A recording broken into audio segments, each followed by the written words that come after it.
Dance is more than movement. It's storytelling, identity, and a celebration of heritage. One woman continues to preserve and promote the island's rich cultural traditions through every performance and every step. This week, we sit down with cultural dancer and choreographer Ghelisa Mayers. Hello, I'm Chyna Haynes and welcome to This Week in Barbados. This time around, we're being joined by someone who is so magical that her name includes magic. G Magic is here with us. She's a professional choreographer. She's also a dancer. I like to call her a cultural dancer.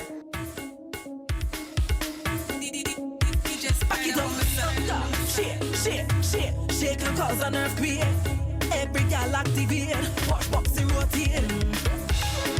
Well, look a look. It's a bossy got your hop. Look a look. Little bumper left your up. Well, look a look. Big dump a dump. Make you look. She's also known as G Magic, and she shares how she fell in love with dance. It started at Erdiston Primary School. I was about 5-6 years old, and I used to see all the girls going up to dance with Jennifer Seeley and Tyrone Trotman. And this one particular evening, I decided that I was going to go, and I didn't tell my mother. And my mother was searching, everybody was searching for me, everybody was freaking out, and then she eventually found me, and that's how I started dancing. Dancing has now taken a backseat to choreography. Her passion, though, still strong. I believe sometimes in life you pivot.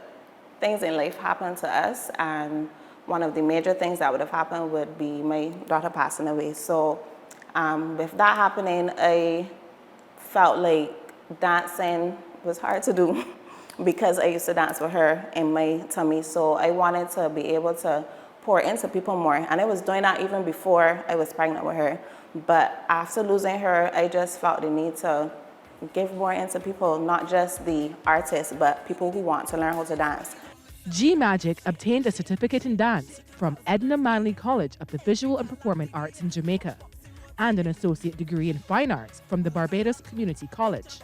She blends her theoretical training with years of experience in folk and African dance to create spaces where people, from the average person to the trained dancers, can learn to move their body. This does not only extend to women. She shares how one of her male clients benefited from her classes.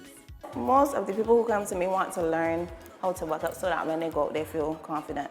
And he was one of those people, so I was able to teach him how to dance by himself and how to dance on a woman, because that's what he wanted. He wanted to be able to, if somebody comes to dance on him or he sees somebody that's dancing, he's confident enough to go up to them and do it. And he did a really good job in those 4 weeks. He went from not being able to keep the rhythm to being so confident and doing the little jerks and understanding that as a man, when you're walking up, your count is on the forward beat. All right, so if this is your waist, it will go forward, forward, forward, and the woman will go back, back, back. So that's the connecting. My classes are not just about dancing, it's about building confidence. A lot of times, women would want to dance and they want to move, but they don't move because they lack the confidence. They feel like everybody looking at me, I can't do it right. For many, walking up is simply seen as a dance move, especially during crop over. Some people celebrate it, while others criticize or even look down on it. But G argues that its roots run much deeper. I believe that is a form of self-expression. I believe it's a way to release stress.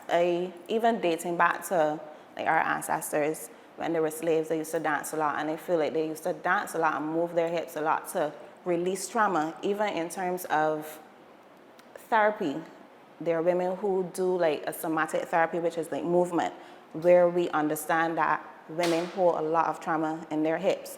And the more you whine, the more you move your body, it releases that.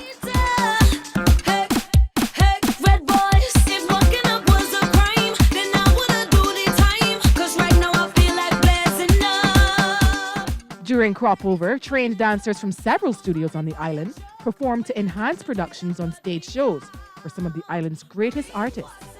G explains how a foundation in dance helped to catapult her into the profession she is in right now. So how did you go from dancing and hiding and dancing in Jennifer Seeley's studio to dancing on stage with some of the world's best soca artists? So I believe, again, just from being able to be guided by Jennifer Seeley and then moving on to Rhythm Tribe, who was managed by Aisha. She was the founder and the creative director. So being in those two groups, that gave me the opportunity to dance behind many people like Gabby, Plastic Bag, Lepipe, Sadis, Lil Rick, even people outside of Barbados, Nyla Blackman. So I'm very grateful for the knowledge that I gained from them. Dance reflects the spirit of a people. And for many Barbadians, Waking Up is more than a dance. It's a celebration of identity, resilience, rhythm, and an enduring legacy of Caribbean culture. After learning this, it is now time to get a quick lesson. So you start with your hands on your knees, you're going to angle, keeping your feet hip width apart. 1, 2, up, 2, down, 2, up. Single 8 counts. 2, 3, good. 4, legs back. 6, 7, 8. Yeah, that's it. Okay. All right, last try to move it. From preserving tradition and inspiring the next generation, Ghelisa Mayers continues to prove that dance is far more than performance.